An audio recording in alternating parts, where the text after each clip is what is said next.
Good morning, everyone. My name is Damian Williams, and I'm the U.S. Attorney here in the Southern District of New York. Today, I'm announcing the unsealing of a 3-count indictment, charging Sean Combs with racketeering conspiracy, sex trafficking, interstate transportation for prostitution.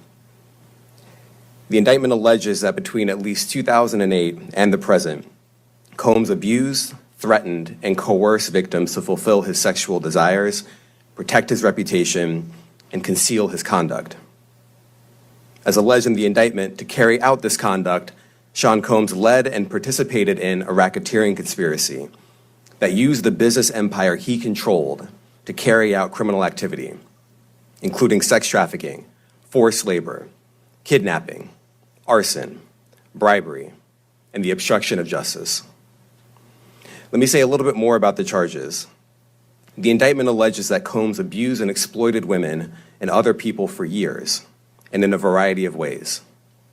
As alleged, Combs used force, threats of force, and coercion to cause victims to engage in extended sexual performances with male commercial sex workers, some of whom he transported or caused to be transported over state lines.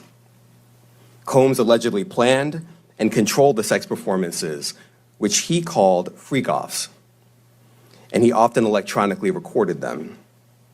The freak-offs sometimes lasted days at a time, involved multiple commercial sex workers, and often involved a variety of narcotics, such as ketamine, ecstasy, and GHB, which Combs distributed to the victims to keep them obedient and compliant.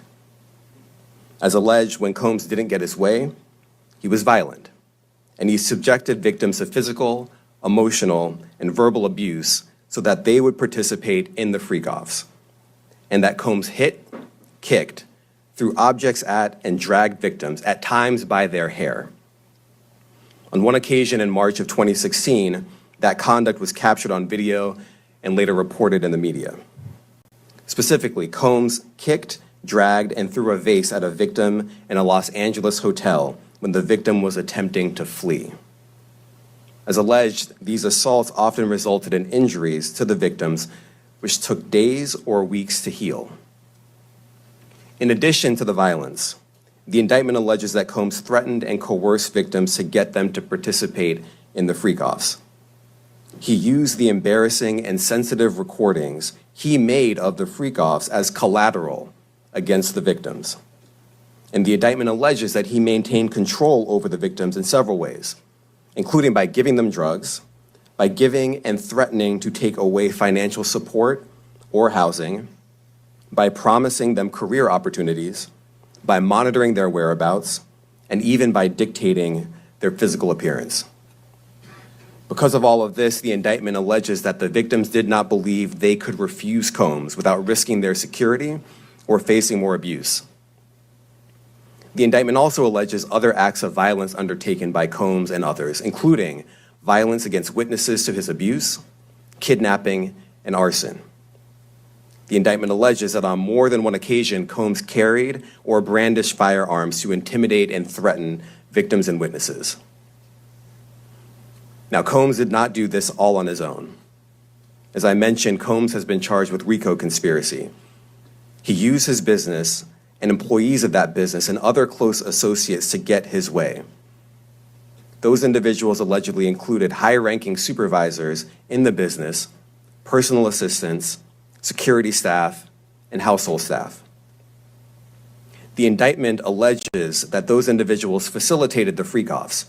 They booked the hotel rooms and stocked them with the supplies, including drugs, baby oil, personal lubricant, extra linens, and lighting. When the hotel rooms got damaged, they helped clean it up. They arranged for victims and commercial sex workers to travel for the freak-offs, and they delivered large quantities of cash to Combs to pay for the commercial sex workers. The indictment also alleges that they helped Combs cover up his crimes.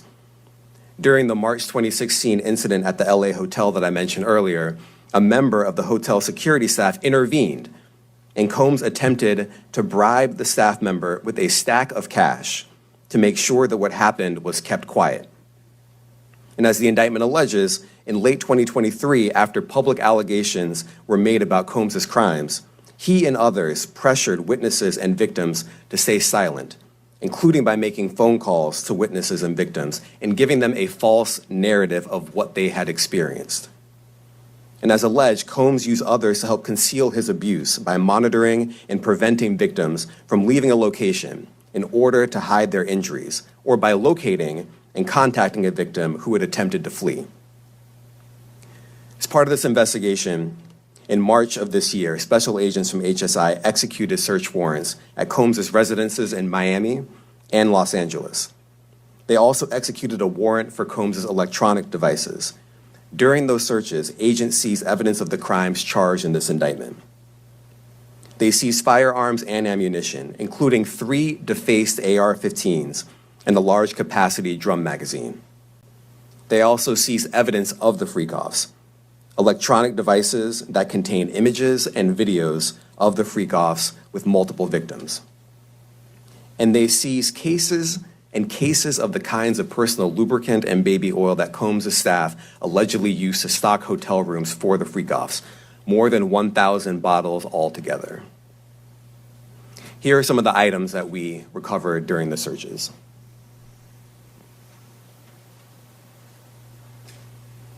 As you can see here, this is a drum magazine, large capacity, and it contains, I believe, 59 rounds. I mentioned as well that we recovered 3 AR-15s. This is a close-up shot of one of the AR-15s, and you can see right here, the serial number has been thoroughly defaced. Another picture of more ammunition and parts of 2 AR-15s right there. Now, I want to be clear about 2 things. First, this office is determined to investigate and prosecute anyone who engages in sex trafficking, no matter how powerful or wealthy or famous you may be. No one should doubt our commitment on that. A year ago, Sean Combs stood in Times Square and was handed a key to New York City. Today, he's been indicted and will face justice in the Southern District of New York. Second, we are not done. This investigation is ongoing, and I encourage anyone with information about this case to come forward and to do it quickly. Anyone with information can call 1-877-4HSI-TIP. I want to express my deep appreciation for the victims and witnesses who have used their voices and helped bring this criminal conduct to light. We would not be here without them. I also want to thank the dedicated case agents on the HSI Trafficking in Person Squad in New York. They have been with us since day one and have worked tirelessly on this investigation. They will continue to be invaluable partners to us. I also want to thank the incredible agents and analysts from SCNY who have also provided tremendous assistance on this case. I'm deeply grateful for their continued work. And finally, I want to thank the outstanding career prosecutors from SCNY who are handling this case. Meredith Foster, Emily Johnson, Chrissy Slavic, Madison Smizer, and Mitzi Steiner, and their supervisors, Jamie Backleapter and Jacqueline Kelly. They are members of the Civil Rights Unit in our criminal division. We created the Civil Rights Unit when I became U.S. Attorney. I am deeply proud of their work on this and so many other cases. I'll now take some questions. Aaron Katursky, ABC. Thanks, Nick. Damian, thanks. The indictment describes aggressive, open